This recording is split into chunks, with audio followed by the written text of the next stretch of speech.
ભગવાન જગન્નાથજીની 148મી રથયાત્રા સંદેશ ન્યૂઝ આપને ઘરે બેઠા ભગવાનની આ રથયાત્રાના દર્શન કરાવી રહ્યું છે। એ અદ્ભુત માહોલ જોવા મળી રહ્યો છે અને ભગવાનની આ 148મી રથયાત્રા 148 વર્ષથી પરંપરાગત ચાલી આવતી આ પરંપરા આજે પણ જળવાયેલી છે અને અમદાવાદમાં જાણે કે હૈયે હૈયું દળાઈ રહ્યું છે। રથયાત્રાથી મારી સાથે દિવ્યા જોડાયા છે। એ અદ્ભુત માહોલ દિવ્યા પાસેથી જાણીએ। દિવ્યા,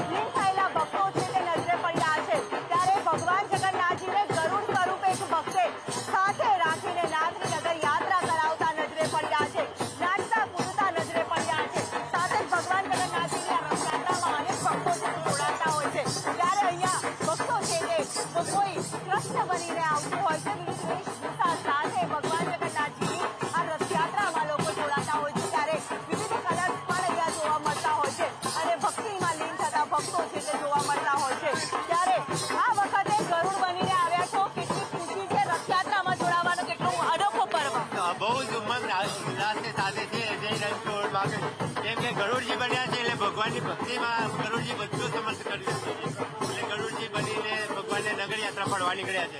જય રણછોડ માખણ, જય રણછોડ માખણ ચોર। કઈ વેશભૂષા સાથે જગતના નાથની યાત્રામાં તમે જોડાયા છો? અમે જગન્નાથની યાત્રાના સાથે હર વર્ષે જોડાઈએ છીએ। 148મી રથયાત્રાને તમને હર ભાવિ ભક્તોના હાર્દિક શુભકામના, મીડિયાવાળાઓને બી હાર્દિક શુભકામના। રથયાત્રાની લોકો શુભેચ્છા પાઠવી રહ્યા છે। વાજતે ગાજતે નુપુર જગતના નાથને લોકો વધાવી રહ્યા છે। કોઈ માથે બિરાજમાન કરીને ખાનાની નગર યાત્રા કરાવતા હોય છે તો કોઈ ગરુડ સ્વરૂપ ધારણ કરીને જગતના નાથને સાથે રાખીને નગર યાત્રા કરાવતા હોય છે। નગર યાત્રામાં ભગવાનની સાથે એક દર્શનનો લાહવો લેવાનું ભક્તો ક્યારેય ચૂકતા નથી અને એ જ ઉત્સાહ એ જ ઉમળકાભેર સાથે ભગવાન જગન્નાથની રથયાત્રામાં અલગ અલગ ભક્તો છે તે પોતાની આસ્થા દર્શાવતા હોય છે। વિવિધ ભજન મંડળીઓ પણ જોડાતી હોય છે અને મોટી સંખ્યામાં ભજન કીર્તનના તાલે ભજન મંડળીઓ અને સાથે જ આવા અલગ અલગ રૂપરેખા વેશભૂષા સાથે રથયાત્રામાં અલગ અલગ લોકોનો શાહી અંદાજ જોવા મળ્યો છે। ત્યારે ભગવાન જગન્નાથજીને પાઘડી સૌથી વધારે પસંદ હોય છે અને મોર પંખ વધારે પસંદ હોય છે। ત્યારે ભગવાનના એક ભક્ત દ્વારા માથે મોરની પાઘડી સુંદર તૈયાર કરવામાં આવી છે। રાધા કૃષ્ણની સુંદર પ્રતિમા મૂકવામાં આવી છે અને ભજન કીર્તનના તાલે રથયાત્રામાં ભક્તો છે તે નાચતા ગાજતા ભગવાન જગન્નાથજીની રથયાત્રામાં જોડાતા જોવા મળી રહ્યા છે। ભક્તોમાં આજના દિવસને લઈને અનેરી ખુશી, અનેરું એક અલૌકિક સ્વરૂપ લોકો ભગવાનના જેમ હોય છે તે જ પ્રકારે સુંદર રથ્ય સાથે અહીંયા નગર યાત્રા છે તે નાથની જોવા મળી રહી છે। ભક્તોમાં પણ અનેરી ખુશી, ભજન કીર્તનના તાલ સાથે ભક્તો છે તે ભગવાનની રથયાત્રામાં જોડાતા નજરે પડ્યા છે। અહીંયા અલગ અલગ ભજન કીર્તનના તાલનો પણ એક ધામ જોવા મળી રહ્યો છે। એક રજવાડી શાહી ઠાઠ સાથે ભગવાન જગન્નાથજી છે જે અહીંયા અલગ અંદાજમાં દર્શનાર્થીઓને દર્શન આપતા હોય છે। ત્યારે અહીંયા લોકો છે ભગવાનના દર્શનનો લાહવો લેવા માટે વિવિધ વેશભૂષા સાથે અહીંયા દર્શન કરવા માટે આવતા હોય છે। ઢોલના ગારા વાજતે ગાજતે જગતના નાથના દર્શનનો લાહવો લેવા માટે ભક્તો છે તે અહીંયા આતુરતાથી આવતા હોય છે। અનેરી ખુશી હોય છે। જ્યારે નાના બાળકો હોય છે તે પણ અહીંયા રાધે રાધેનું નામ બનાવીને અહીંયા આવતા હોય છે। એક અંદાજ ભક્તોનો છે જોવા મળતો હોય છે।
થઈ ગયું છે ને અત્યારે ટેબ્લો પર છે એક સાથે સૌથી વધારે ટેબ્લો છે જે રથયાત્રામાં જોડાયા છે જય રણછોડના નાદ સાથે જેમાં મહિલાઓ પણ જોડાય છે પુરુષો પણ જોડાય છે નાના બાળકો પણ જોડાય છે અલગ અલગ થીમ પર આ ટેબ્લો બનાવવામાં આવ્યા છે ઓપરેશન સિંદૂરની થીમ પર પણ આ ટેબ્લો બનાવાયો છે તો પર્યાવરણ બચતની સાથે પણ આ ટેબ્લો બનાવવામાં આવ્યા છે સૌ કોઈ સાથે મળીને અત્યારે રથયાત્રામાં જોડાઈ રહ્યા છે ભગવાનના આશીર્વાદ લઈ રહ્યા છે તો આમાં સૌ કોઈ સાથે મળી દર્શન કરી શકે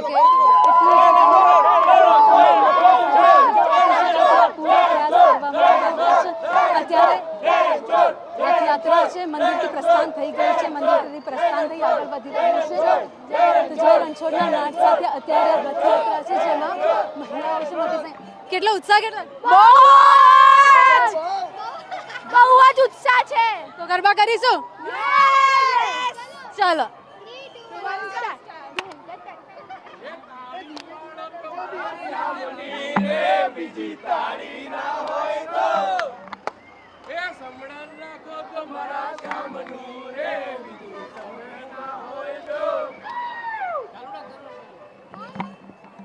તો ઓપરેશન સિંદૂર પર પણ આ થીમ બનાવવામાં આવી છે જોઈ શકો છો કે અલગ અલગ ટેબ્લો છે જેની થીમ છે સેનાના જવાનો છે જેમણે કામગીરી કરી હતી ઓપરેશન સિંદૂરને પાર પાડ્યું હતું અને તમામ લોકો છે જે અત્યારે અલગ અલગ પહેરવેશમાં અલગ અલગ વેશભૂષામાં જોવા મળી રહ્યા છે ઓપરેશન સિંદૂરની થીમ પર છે મિસાઇલ ભારતનો ધ્વજ છે એ લહેરાવી રહ્યા છે અને સૌ કોઈનું આકર્ષણનું કેન્દ્ર આ રથયાત્રામાં અત્યારે ઓપરેશન સિંદૂરનો ટેબ્લો છે જે ભારતની અત્યારે સૌથી મોટી સિદ્ધિ પણ કહી શકાય એવા અલગ અલગ ઘણા જ ટેબ્લો છે પહલગામમાં જે હુમલો કરવામાં આવ્યો ત્યારબાદ જડબાતોડ જવાબ ભારતે આપ્યો હતો એ ઓપરેશન સિંદૂર હતું ને ઓપરેશન સિંદૂરને આજે રથયાત્રામાં પણ યાદ કરવામાં આવ્યું છે ભારતનો એ લહેરાતો ધ્વજ જેમાં સાથે સેનાના જવાનો અને મિસાઇલ એ દેખાઈ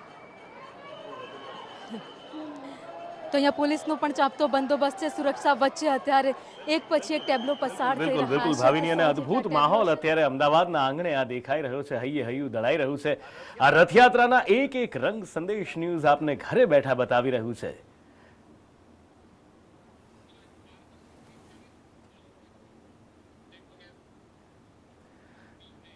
અને આ રથયાત્રાના દરેક રંગ ભગવાનના દર્શન આપને ઘરે બેઠા સંદેશ ન્યૂઝ આ જ રીતે આખો દિવસ કરાવતું રહેશે અત્યારે સમય છે એક નાનકડા બ્રેકનો